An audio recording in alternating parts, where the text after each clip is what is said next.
Plus eco plus 2 এবং humic acid এবং গুড় যে বাগানগুলোতে 10 দিন আগে দেওয়া হয়েছিল সেই বাগানগুলোর ভিডিও বর্তমানে দেখানো হচ্ছে। তা বাগানের নতুন নতুন বাগানের বর্তমান যে পরিস্থিতি হয়েছে সেই পরিস্থিতিটা দেখুন।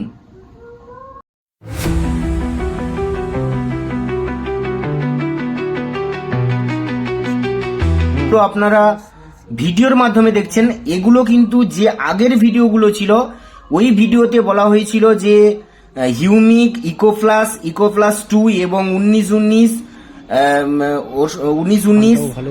তার সঙ্গে সিউইড অ্যামাইনো অ্যাসিড এবং ম্যাগনেসিয়াম স্প্রে করার জন্য 10 লিটার জলে 19-19 10 গ্রাম ম্যাগনেসিয়াম 10 গ্রাম সিউইড 20 ml এবং ফ্যাসি অ্যামাইনো বলে যে লিকুইডটা রয়েছে ওইটা 10 ml, যেটা আমাদের কাছে রয়েছে। যে সমস্ত চাষি অনিকেত এগ্রিকালচারের প্রোডাক্টগুলো ব্যবহার করেছে তাদের বাগান এইগুলো হচ্ছে পরিবর্তনটা কতটা পরিমাণে হয়েছে, গাছের বিশেষ করে আগার পরিবর্তনটা। এই যে বাগানটা দেখছো খারফানের বাগান, এটাতে 3 বার ট্রিটমেন্ট দেওয়া হয়েছে।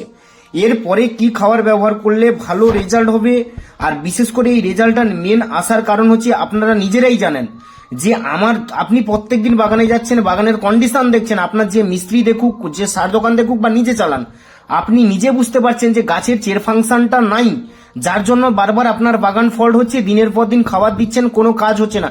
এইটা আপনাদেরকে নিজেদের মাথার মধ্যে নিয়ে আসতে হবে যে বাগানে চেরটা কিভাবে নিয়ে আসবো। যারা ইউটিউব ভিডিও দেখছো তারাও ভাবো যে এই যে বাগানটা চলছে কি করে চলছে, আপনাদেরও তো এই পান চাষ, তো আপনারা তো ওই পান পাতাটা ফলিয়ে বাজারে বিক্রি করছেন। তাহলে এই চাষিটার বাগানে এইরকম পরিবর্তনটা হলো কেন? তার কারণ সে চের ফাংশনটাকে ঠিক রেখেছে, তার জন্য সে জীবাণু প্রোডাক্ট যেটা দেওয়ার কথা বলা হয়েছে সে সেটা কিন্তু শুনেছে। কিন্তু অনেক চাষি ভাবছে যে বারবার তার নিজের প্রোডাক্টের কথা বলছে, কি বলছে, আরে একবার ব্যবহার করে দেখো। তোমাদেরকে বলেছি টাইকোস্টার, হিউমিক, তার সঙ্গে গুড় ব্যবহার করতে বলেছি। এতে যদি ফল্ট হয় বা অনেকে যদি নিঃসর্গ পর্ষ বা অন্যান্য জীবাণু বাগানের ব্যবহার করো ফল্ট হয়, একবার পয়সা খরচ করে দেখো যে বাগানের পরিবর্তনটা কতটা এসছে।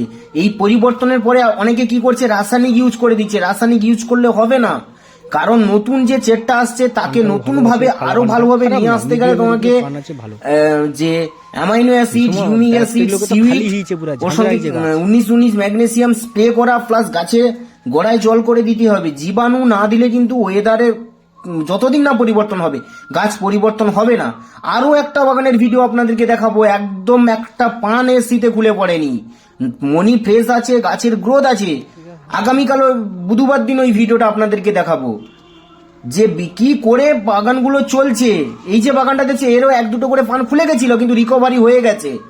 তা যে সমস্ত চাষি এটা বিশ্বাস করতে পারে না, এটা কোনো চাষিকে পটিয়ে ভিডিও না, এটা চাষির বাগান দেখা হচ্ছে, চাষিকে ট্রিটমেন্ট দেওয়া হয়েছে। নতুন চাষি তাদের ভিডিওগুলো কিন্তু আমরা তুলে নিয়ে বাগানে আপনাদেরকে দেখাচ্ছি। এই খাবারগুলো যদি আপনারা ব্যবহার করেন 100% রেজাল্ট হবে। আর বিশেষ করে যে কন্ট্যাক্ট নাম্বার বা যোগাযোগ নাম্বার দেওয়া রয়েছে, এই যোগাযোগ নাম্বারটা কিন্তু এটাই হোয়াটসঅ্যাপ নাম্বার। আপনার বাগানের যদি খারাপ অবস্থা থাকে তাহলে ভিডিও পাঠান, কল করুন, দেখুন, যোগাযোগ করুন, দেখুন বাগানের পরিবর্তনটা কতটা কিভাবে হয়। যেটা দেওয়া এই সময় প্রয়োজন সেটা দিচ্ছেন না, এরপরে যখন অত্যাধিক গরম পড়বে তখন কি হবে, পুরো জটা হয়ে যাবে। এবছর যে গরমের রেকর্ড হবে গরম, তখন পান বাগানটা কি করে টিকিয়ে রাখবে? আজকে থেকে যদি ভালোভাবে ট্রিটমেন্ট দেওয়া যায় তাহলে কিন্তু বাগানের পরিবর্তনটা হবে। আর যে চাষিগুলো এখনো পর্যন্ত রাসায়নিক ব্যবহার করছে, আপনারা একবার জীবাণু ব্যবহার করে দেখুন, মাটিতে যে খাবার এতদিন দিয়েছেন তুলে দেবে গাছকে। আর ভিডিওটি ভালো লাগলে চ্যানেলটিকে সাবস্ক্রাইব করে যোগাযোগ করুন। ধন্যবাদ।